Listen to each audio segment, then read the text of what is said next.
தலைமை ஆசிரியர்கள் மற்றும் ஆசிரியர்களே, அனைத்து வகை பள்ளிகளில் பணிபுரியும் தலைமை ஆசிரியர்கள் மற்றும் ஆசிரியர்கள் நம் வகுப்பு மாணவர்களுக்கு ஹெல்த் ஸ்கிரீனிங் செய்வதற்கு முன்பு தங்களுடைய அலைபேசியில் பிரசாஸ்ட் செயலியை பதிவிறக்கம் செய்து அந்த செயலில் இருக்கக்கூடிய 10 வகையான காணொளிகளை பார்த்திருக்க வேண்டும். நண்பர்களே, இந்த பிரசாஸ்ட் என்பது pre assessment holistic screening tool என்பதின் சுருக்கம்தான் பிரசாஸ்ட். இந்த பிரசாஸ்ட் செயலி எதற்காக உருவாக்கப்பட்டது என்றால், 21 வகையான குறைபாடுகளை மாணவர்களிடம் கண்டறிய இந்த செயலி உருவாக்கப்பட்டுள்ளது. இந்த செயலியை யார் உருவாக்கியிருக்காங்க அப்படின்னா, NCERT national council education research and training, NCERT அதுதான் இந்த செயலியை உருவாக்கியிருக்கு. நண்பர்களே, அடுத்து நம்முடைய அலைபேசியில் பிரசாஸ்ட் செயலியை பதிவிறக்கம் செய்து அதில் இருக்கக்கூடிய காணொளிகளை எவ்வாறு பார்ப்பது அப்படின்றத பார்க்கலாம். உங்களுடைய அலைபேசியில் கூகுள் ப்ளே ஸ்டோரை திறந்து கொள்ளுங்கள். அதில் தேடும் இடத்தில் பிரசாஸ்ட் என தட்டச்சு செய்துட்டு தேட ஆரம்பிங்க. இங்கே பார்த்தீங்கன்னா பிரசாஸ்ட் NCERT அப்படின்னு ஒரு செயலி உங்களுக்கு காட்டப்படும். இந்த செயலியை இன்ஸ்டால் பண்ணிக்கோங்க.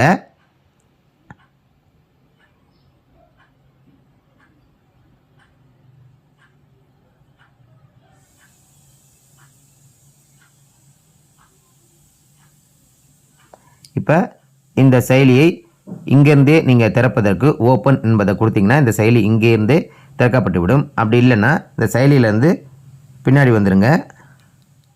இப்போ உங்களுடைய அலைபேசியில் பிரசாஸ்ட் செயலியை அழுத்தி அந்த செயலியை திறந்து கொள்ளுங்கள். இங்கே பார்த்தீங்கன்னா வெல்கம் டு பிரசாஸ்ட் ஆப் அப்படின்னு இருக்கும். அது கீழே பிரசாஸ்ட் டுட்டோரியல் அப்படின்னு இருக்கும். அதை அழுத்துங்க. இதில் முதலாவதாக டீச்சர் அப்படின்னு இருக்கும். இப்போ அந்த கட்டத்தை அழுத்துங்க. அதில் டீச்சர் மட்டும்தான் கொடுத்துருப்பாங்க. நீங்கள் தலைமை ஆசிரியராக இருந்தாலும் டீச்சர் என்பதை மட்டும்தான் நீங்கள் தேர்வு செய்ய முடியும். ஏன்னா இங்கே HM அப்படின்றது கொடுக்கப்படலை. அடுத்து நம் பள்ளியுடைய UDays என்ன பதிவு செய்து கொள்ள வேண்டும். அடுத்து நமக்குரிய மொபைல் நம்பரை பதிவு செய்து கொள்ள வேண்டும். பின்பு கீழே இருக்கக்கூடிய கேப்சாவை பதிவு செய்து கொள்ள வேண்டும். இப்போ பார்த்தீங்கன்னா நம் பள்ளியுடைய UDays கோட், நம்மளுடைய அலைபேசி எண், அதுக்கப்புறம் கேப்சா இது எல்லாமே பதிவு செஞ்சதுக்கப்புறம் சென்ட் OTP அதை அழுத்துறேன். இப்போ நம்முடைய மொபைல் எண்ணுக்கு ஒரு OTP வந்திருக்கும். அந்த OTPயை இங்கே பதிவு செய்து கொள்ளுங்கள்.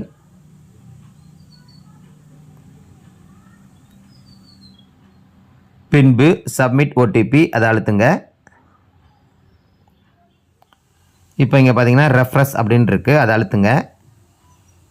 நண்பர்களே, இந்த ரெஃப்ரெஷ் பட்டனை கொடுத்து உங்களுக்கு காணொளிகள் காட்டப்படலை அப்படின்னா ஒரு தடவை அல்லது 2 தடவை ரெஃப்ரெஷ் கொடுத்து பாருங்கள். அப்படியே உங்களுக்கு காணொளிகள் காட்டப்படலை அப்படின்னா 2 அல்லது 3 மணி நேரம் நீங்கள் வெயிட் பண்ணுங்கள். அதுக்கப்புறம் மறுபடியும் இந்த செயலியை திறந்து மறுபடியும் ரெஃப்ரெஷ் கொடுங்க. உங்களுக்கு காணொளிகள் காட்டப்படும். அப்படி இல்லைன்னா சாயந்தர நேரத்தில் நீங்கள் இந்த செயலியை திறந்து ரெஃப்ரெஷ் கொடுத்தீங்க அப்படின்னா கண்டிப்பாக காணொளிகள் காட்டப்படும். சில பேருக்கு பார்த்தீங்கன்னா நேரடியாக இந்த செயலி திறந்தோடனே காணொளிகள் காட்டப்படும். சில பேருக்கு மட்டும்தான் இந்த ரெஃப்ரெஷ் பட்டன் உங்களுக்கு காட்டப்படும். நண்பர்களே, இந்த செயலியில் காணொளிகள் காட்டப்படுறதுக்கு மிக முக்கியமாக நம்ம செய்ய வேண்டியது என்ன அப்படின்னா, உங்களுக்கு இந்த செயலியை திறந்தோடனே காணொளிகள் காட்டப்பட வேண்டும். அப்படி காட்டப்படாமல் ரெஃப்ரெஷ் பட்டன் காட்டப்பட்டுச்சு அப்படின்னா நீங்கள் இந்த செயலியிலிருந்து லாக் அவுட் ஆகி வெளியே வந்துடக்கூடாது. மற்றும் இந்த செயலியை அன்இன்ஸ்டாலும் செய்யக்கூடாது. அதுக்கு பதிலாக இந்த செயலியை அப்படியே லாகின் பண்ணி அப்படியே வச்சிடணும். கொஞ்சம் நேரம் கழித்து, அதாவது 2 அல்லது 3 மணி நேரம் கழித்து இந்த செயலியை நீங்கள் திறந்து பார்த்தீங்கன்னா கண்டிப்பாக உங்களுக்கு காணொளிகள் காட்டப்படும். அப்படியும் உங்களுக்கு ரெஃப்ரெஷ் பட்டன் தான் காட்டப்பட்டுச்சு அப்படின்னா அந்த ரெஃப்ரெஷ் பட்டனை நீங்கள் அழுத்துனீங்க அப்படின்னா கண்டிப்பாக உங்களுக்கு காணொளிகள் காட்டப்படும். நண்பர்களே, இந்த செயலியை நான் காலையில் பதிவிறக்கம் செய்யும்போது எனக்கு ரெஃப்ரெஷ் பட்டன் தான் காட்டுச்சு, காணொளிகள் காட்டப்படலை. ஆனால் தற்போது மாலை நேரத்தில் இந்த செயலியை நான் திறந்து பார்க்கும் பொழுது ரெஃப்ரெஷ் பட்டன் காட்டப்பட்டுச்சு. அதை அழுத்தினோடனே காணொளிகள்லாம் எனக்கு காட்டப்பட்டுச்சு. சரி, இப்போ அடுத்து மேலே ஒரு குறியீடு இருக்கும். அதை அழுத்துங்க. இங்கே பார்த்தீங்க அப்படின்னா உங்களுடைய பெயர் மற்றும் தற்போது என்ன பள்ளியில் பணிபுரியுங்களோ அந்த பள்ளியுடைய பெயர் காட்டப்படும். இப்போ இங்கே மேல்புறம் பார்த்தீங்க அப்படின்னா ஆல் அப்படின்னு கொடுத்துட்டு 10 அப்படின்னு கொடுத்துருப்பாங்க. இங்கே 10 காணொளிகள் உங்களுக்கு கொடுக்கப்பட்டிருக்கு. அதுக்கு அடுத்தது இன் ப்ராக்ரஸ் அது 0 அப்படின்னு காட்டப்படுது. இப்போ இன் ப்ராக்ரஸ் என்ன அப்படின்னா என்னென்னா, நீங்கள் ஒரு காணொலியில் பார்த்து கொண்டு இருக்கும் பொழுது பாதியில் நீங்கள் வெளியே வந்துட்டீங்க அப்படின்னா அது வந்து இன் ப்ராக்ரஸில் காட்டப்படும். அதுக்கடுத்தது பெண்டிங் அப்படின்னா உங்களுக்கு 10 அப்படின்னு காட்டப்படுது. இன்னும் நான் எந்த காணொலியும் பார்க்கல, அதனால் பெண்டிங் 10 அப்படின்னு காட்டப்படுது. அதுக்கு அடுத்தது பார்த்தீங்கன்னா கம்ப்ளீட்டட் 0 அப்படின்னு காட்டப்படுது. இப்போ எந்த ஒரு காணொலியும் நான் வந்து முழுமையாக பார்க்கல, அதனால் எனக்கு கம்ப்ளீட்டட் அப்படின்ற இடத்துல 0 அப்படின்னு காட்டப்படுது. இப்போ அடுத்து இந்த காணொலியை எப்படி நம்ம பார்க்குறது அப்படின்றத பார்க்கலாம். இப்போ இங்கே இருக்கக்கூடிய சிவப்பு வண்ண பொத்தானை அழுத்துங்க. இப்போ இந்த காணொலி வந்து 6.31 நிமிடங்கள் இந்த காணொலி இருக்கு. இந்த 6.31 நிமிடங்களும் முற்றிலும் நீங்க வந்து பார்க்கணும். இதை நீங்க ஃபார்வர்ட் பண்ணியோ அல்லது பாஸ் பண்ணியோ இந்த காணொலியை பார்க்க கூடாது. முழுமையாக 6.31 நிமிடங்கள் இந்த காணொலியை கண்டிப்பாக பார்க்க வேண்டும். இது போல அனைத்து வகையான 10 காணொலிகளையும் நீங்க பார்க்க வேண்டும் நண்பர்களே. அதுபோல மேல பாத்தீங்கன்னா இங்க இங்கிலீஷ் அப்படின்னு இருக்கும். இந்த காணொலிகள் அனைத்துமே உங்களுக்கு இங்கிலீஷ் அல்லது ஹிந்தியில மட்டும்தான் உங்களுக்கு காணொலிகள் காட்டப்படும், தமிழ்ல காட்டப்படாது.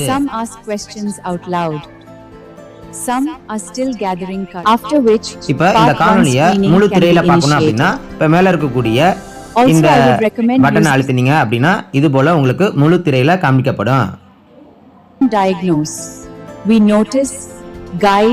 இது வேணாம் அப்படின்னா மறுபடியும் இங்க இருக்கக்கூடிய பெருக்கல் குறி அழுத்திட்டு இது போல உங்களுக்கு காமிக்கப்படும். இப்போ கீழே பாத்தீங்கன்னா இந்த காணொலி நம்ம எத்தனை நிமிஷம் பார்த்திருக்கோம் அப்படின்றது இங்க உங்களுக்கு காட்டப்படும். அதுக்கப்புறம் எத்தனை நிமிஷம் இருக்கு அப்படின்றது 6.31 நிமிஷம் இந்த காணொலி இருக்கு அப்படின்றது. இப்போ நம்ம எவ்வளவு நேரம் பார்த்தோம் அப்படின்றத பெர்சன்டேஜ்ல உங்களுக்கு காட்டப்படும். 42.5% வாட்ச் அப்படின்னு இருக்கும். இப்போ அத்தனை பர்சன்டேஜ் தான் இந்த காணொலியை நம்ம பார்த்திருக்கோம். இப்போ இது வந்து 100% வரையிலும் இந்த காணொலியை நம்ம பார்க்க வேண்டும். இப்போ மேல பாத்தீங்கன்னா இந்த காணொலி ஆரம்பிக்கிறதுக்கு முன்னாடி பெண்டிங் அப்படின்னு இருந்துச்சு. இப்போ கீழே பாத்தீங்கன்னா பெண்டிங் அப்படின்னு இருக்கு. அது போல இந்த காணொலியும் இருந்துச்சு. தற்போது இந்த காணொலியை நான் பார்த்துட்டு இருக்கிறதுனால இன் ப்ராக்ரஸ் அப்படின்னு வருது. இப்போ இந்த முதல் காணொலியை நம்ம முழுவதும் பார்த்தாச்சு. முழுவதும் பார்த்ததுக்கு அப்புறம் மேலே பார்த்தீங்கன்னா கம்ப்ளீட்டட் அப்படின்னு உங்களுக்கு வந்துருச்சு.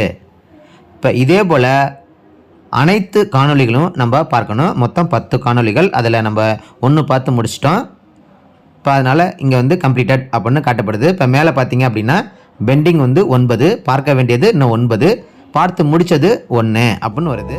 நண்பர்களே, இந்த காணொலியை நம்ம பார்த்துட்டு இருக்கும் பொழுது இதை பாஸ் பண்ணிவிட்டு இப்போ மேலே இங்கே இருக்கக்கூடிய குறியீடு அழுத்தி லாக் அவுட் பண்ணுறேன். இப்போ லாக் அவுட் ஆகி வெளியே வந்துட்டேன். இப்போ மறுபடியும் இந்த காணொலியை பார்ப்பதற்கு பிரசாஸ் டியூட்டோரியல் அதை அழுத்துறேன். இப்போ என்டர் யூடைஸ் கோட், இப்போ நம்மளுடைய பள்ளியோடைய யூடைஸ் கோடை பதிவு செய்து கொள்கின்றேன். அடுத்து என்னுடைய மொபைல் நம்பரை பதிவு செய்து கொள்கின்றேன். பின்பு கீழே இருக்கக்கூடிய கேப்சாவை பதிவு செய்து கொள்கின்றேன். இப்போ சென்ட் ஓடிபி கொடுக்குறேன்.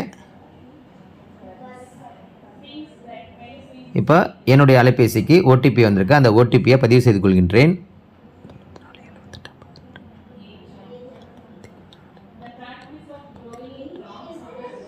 பின்பு சப்மிட் ஓடிபி கொடுக்குறேன். இப்போ உங்களுக்கு காணொலிகள்லாம் காட்டப்படுது. இதில் ஒரு காணொலி தான் நம்ம பார்த்து முடிச்சிருக்கோம், அதனால் 1 மட்டும் கம்ப்ளீட்டட் அப்படின்னு காட்டப்படுது. பெண்டிங் வந்து 9 அப்படின்னு காட்டப்படுது. இப்போ இதே போல் நீங்கள் காணொலிகளை பார்த்துட்டு இருக்கும்போது நீங்கள் லாக் அவுட் ஆகி வெளியே போனீங்கன்னா மறுபடியும் நீங்கள் ஓடிபி போட்டு உள்ளார வர மாதிரி தான் இருக்கும். அப்படி வந்தீங்கனாலும் நீ எந்த காணொலி முழுமையாக பார்த்தீங்களோ அந்த காணொலி மட்டும்தான் உங்களுக்கு காட்டப்படும். சரி, இப்போ 2வது காணொலியை நம்ம பார்க்கலாம். இப்போ பார்த்தீங்கன்னா நம்ம 2வது காணொலி ஏற்கனவே நம்ம பாதி பார்த்துருந்தோம். இருந்தாலும் உங்களுக்கு அது ஆரம்பத்தில் இருந்து தான் உங்களுக்கு காணொலிகள் காட்டப்படுது. இதுபோல் ஒரு காணொலியை நீங்கள் பார்த்தீங்கன்னா முழுமையாக பார்த்து முடிக்கிற வரையிலும் பாஸ் பண்ணவோ அல்லது ஃபார்வர்ட் பண்ணவோ கூடாது. இப்போ நம்ம 2வது காணொலி பார்த்து முடிச்சிட்டோம்.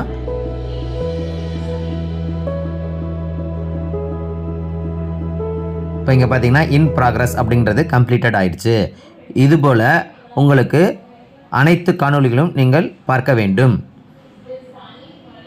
இப்போ அதுபோல் மேலே பார்த்தீங்க அப்படின்னா பெண்டிங் அப்படின்றது 8, அதாவது இன்னும் பார்க்க வேண்டிய காணொலிகள் 8, கம்ப்ளீட்டட் அப்படின்றது அதாவது பார்த்து முடித்த காணொலிகள் 2. இப்போ இதே போல் அனைத்து காணொலியும் நாம் பார்க்க வேண்டும். இப்போ நான் 10 காணொலிகளும் நான் பார்த்துட்டேன். இப்போ இங்கே பார்த்தீங்க அப்படின்னா அனைத்து காணொலிகளையும் கம்ப்ளீட்டட் அப்படின்னு காட்டப்படுது. இப்போ மேலே பார்த்தீங்க அப்படின்னா இன் ப்ராக்ரஸ் அதில் 0, பெண்டிங் 0, கம்ப்ளீட்டட் அப்படின்றது 10 அப்படின்னு உங்களுக்கு காட்டப்படுது. இப்போ இதே போல் 10 காணொலிகளையும் நீங்களும் பார்த்து கொள்ளுங்கள். இப்போ இந்த 10 காணொலிகளை பார்த்து முடித்ததுக்கப்புறம் இப்போ லாக் அவுட் ஆகி வெளியே வந்துடலாம். மறுபடியும் பேக் வந்துடலாம். இப்போ மீண்டும் இந்த பிரசாஸ்ட் செயலியை திறந்து கொள்ளலாம். பிரசாஸ்ட் டியூட்டோரியல் அதை அழுத்துறேன். இப்போ மீண்டும் UDISE code, mobile number, captcha, அதுக்கப்புறம் சென்ட் ஓடிபி, அடுத்து சப்மிட் ஓடிபி. இப்போ அனைத்து காணொலிகளும் உங்களுக்கு காமிக்கப்படுது. இதில் அனைத்துமே கம்ப்ளீட்டட் அப்படின்னு உங்களுக்கு காட்டப்படுது. இப்போ 10 காணொலிகளுமே உங்களுக்கு பார்த்து விட்டோம். நம்ம ஏற்கனவே பார்த்து விட்டோம். இப்போ லாக் அவுட் ஆகிட்டு மறுபடியும் லாகின் ஆகி வந்த பொழுது இங்கே உங்களுக்கு கம்ப்ளீட்டட் அப்படின்னு உங்களுக்கு காட்டப்படுது. அவ்வளோதான் நண்பர்களே. இதே போல் பிரசாஸ்ட் செயலியில் அனைத்து காணொலிகளையும் பார்த்து கொள்ளுங்கள். இப்போ அனைத்து காணொலிகளையும் பார்த்து முடிச்சதுக்கப்புறம் லாக் அவுட் ஆகி வெளியே வந்துடலாம். நண்பர்களே, இந்த காணொலியை அனைத்துமே பார்த்து முடிச்சதுக்கப்புறம் லாக் அவுட் ஆகி வெளியே வந்ததுக்கப்புறம் இந்த செயலியை, அதாவது பிரசாஸ்ட் செயலியை நீங்கள் அன்இன்ஸ்டால் செய்யக்கூடாது. ஏன்னா இனிமேல் தான் நம் வகுப்பு மாணவர்களுக்கு நம்ம ஹெல்த் ஸ்க்ரீனிங் மேற்கொள்ள வேண்டும். அதற்காக இந்த பிரசாஸ்ட் செயலியை நீங்கள் அன்இன்ஸ்டால் செய்யக்கூடாது. உங்களுடைய அலைபேசியிலேயே இந்த செயலி இருக்க வேண்டும். நண்பர்களே, இந்த காணொலி உங்களுக்கு பயனுள்ளதாக இருந்துச்சுன்னா லைக் பண்ணுங்கள், ஷேர் பண்ணுங்கள், கமெண்ட் பண்ணுங்கள். இது போன்ற பயனுள்ள காணொலிகளை நீங்கள் பார்க்கணும் அப்படின்னா அறிவகம் பார் சேனலை சப்ஸ்கிரைப் பண்ணிக்கோங்க. பக்கத்தில் இருக்க பெல் ஐக்கனை கிளிக் பண்ணி ஆல்னு கொடுத்துக்கோங்க. அப்போ தான் நாங்கள் போகிற வீடியோட நோட்டிஃபிகேஷன் உங்களுக்கு உடனுக்குடனே வரும். அறிவகம் பார், முயற்சியே வெற்றி. வணக்கம்.